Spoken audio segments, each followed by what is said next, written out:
রব্বুল আলামিন আমাদের আব্বা কত মহব্বত করতেন, কত কষ্ট করেছেন। আল্লাহ তাআলা আমাদেরকে লেখাপড়া শেখাবার জন্য কত কষ্ট করেছেন, মানুষ বানাবার জন্য কত কষ্ট করেছেন।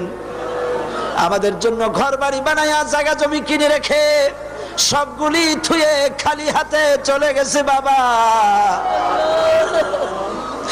আল্লাহ আমাদের আব্বার রুহের পরে সওয়াব পৌঁছায় দাও রব্বুল আলামিন।